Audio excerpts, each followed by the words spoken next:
Patriots begin search for general manager. And it's like May 8th? This is the second week of May? Yep.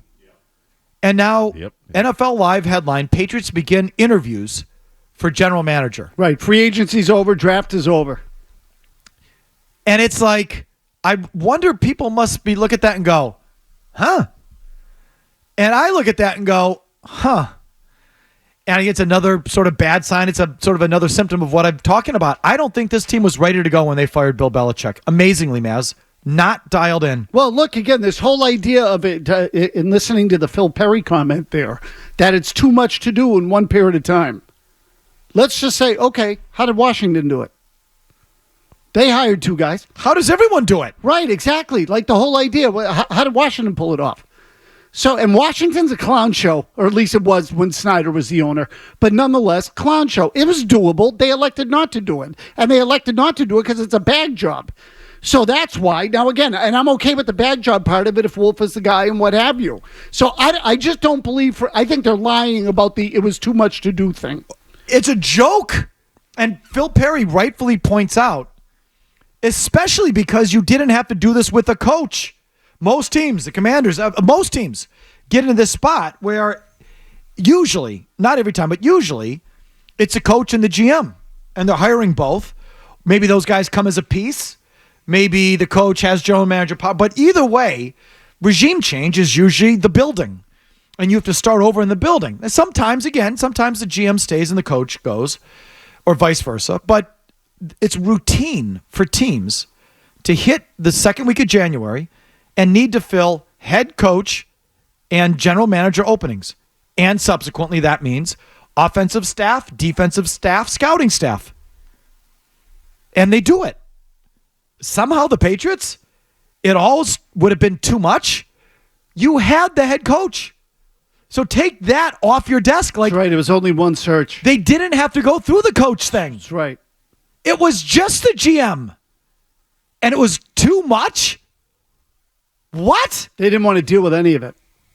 Or they knew it was a sham from the get-go and we're going to just hire Wolf, so they just kept kicking the can down the road and said, we'll get to it, we get to it, because this thing is just going to have to be a process we have to go through because of the Rooney Rule. Bad sign. Yeah, right. If it's perfunctory, do the perfunctory exercise in January and get it over with. I mean, they do look worse now as a result of it. It almost shows an immaturity if that's what it is. It's like, saying, I'll get to the dentist when I get to it. I just keep putting it off because they don't want to deal with it. Especially now, what adds insult to injury is that guys, minority candidates, are rightfully turning down the interviews. Saying, no. They know it's a sham.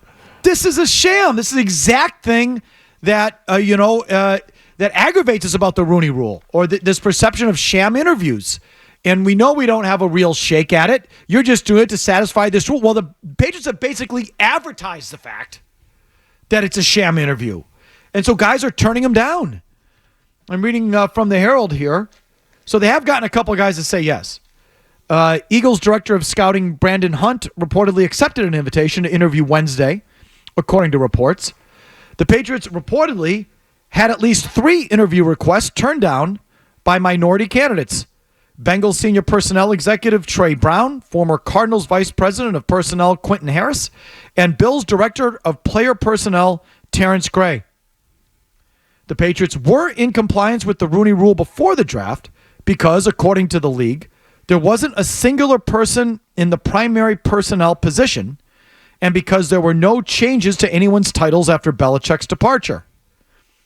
So is this part of why they were so adamant about the collaborative process? Because if they had said it's really Elliott, then that violates some sort of why did they have to play that dance? Why, when the season ended and they fired Bill, why couldn't they have taken 2 or 3 weeks and gone through this exercise?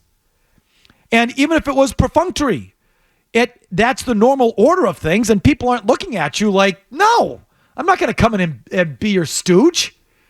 It's more upfront, and who knows, maybe you learn something, maybe you talk to someone, maybe you actually get a good qualified candidate in there of whatever color. You just have a process, and you talk to people that you learn something. Who knows, maybe you find something better than Elliott Wolf. But it hurt them on multiple levels. So now they look like they're kind of disorganized. Yep. And they're blatantly just sort of skirting the Rooney Rule and doing the exact thing that aggravates minority candidates about the Rooney Rule. Right. They look closed-minded and like uncooperative is what they look like, which, the uncooperative part might be true. So, but they do. They look bad. So they were able to, with regard to Mayo, obviously they were able to sort of just grease the skids to get him in there. And that's fine. I mean, again, they picked the guy and they wanted him. So they had no other obligations. By putting it off to when they did, think of it. Now they say we're looking for a GM. And people around the league are looking at to do what? Dude, You've signed all the guys you wanted to sign, retained the ones you wanted. Free agency has come and gone. The draft happened. So now what?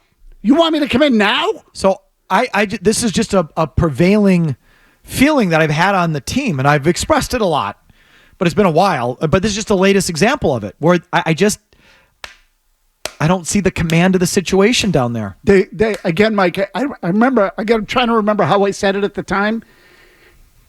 They were not ready for Bill Belichick's absence. They were ready to fire him. Yes, that's exactly right. But you weren't ready For his absence. to Yeah.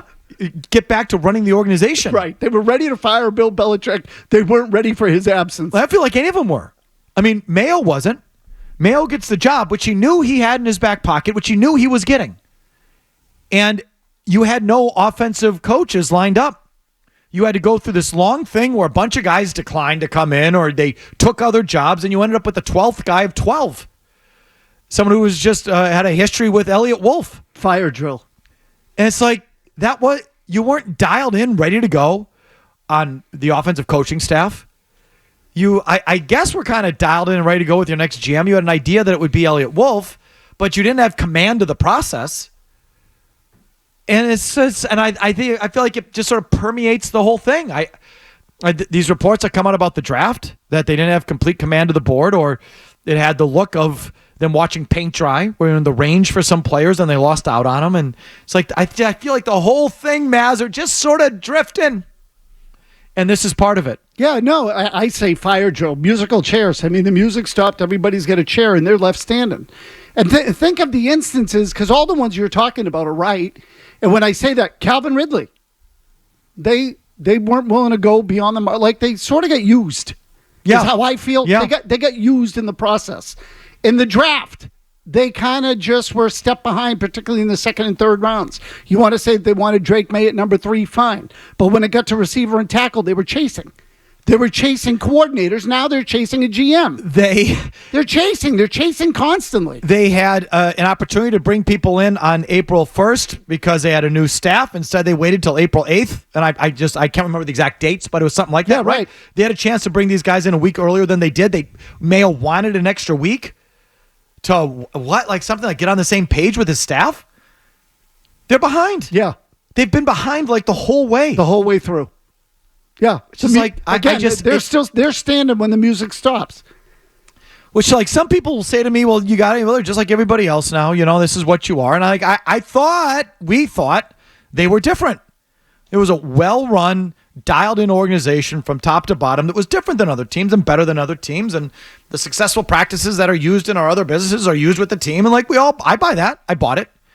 I'd like to think you're a higher class, meaning brain power and organization and ability, than a lot of these clown owners in the league. Like, I really believe that about you. I want to believe that about you.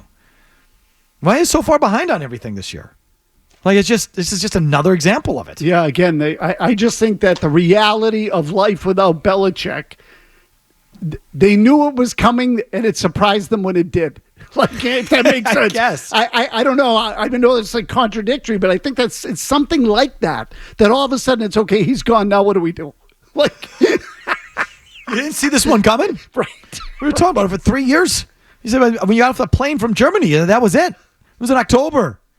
So that's just another thing that has struck me. One other thing, quick football thing that struck me is that they've announced today when they're going to announce the schedule. Mm-hmm. This is how goofy our passion and obsession with the NFL has become. That now a big day is them announcing when they will announce the schedule. Right. The schedule release is a week from today. That's an announcement. If that didn't show you the power of the NFL and where they're at right now, nothing does. People were just sitting around waiting for them to announce the second layer. Yeah. It's insane. No, it is. It's ridiculous. Now you have to announce when you're taking the price tag off the onion before you actually peel the onion. It's crazy. Yeah, exactly right. Well, there's that. And there's also, did you know that there's a rookie minicamp this week? I did know. I read that. Rookie minicamp, which means we'll get our peepers on Drake May for the first time in a Patriots uniform. Start to look at those sloppy feet that he's got going on there. Crazy legs. Okay. If you like that clip, check out more videos from Felger and Mazz here. For more Patriots analysis and opinion, hit this playlist.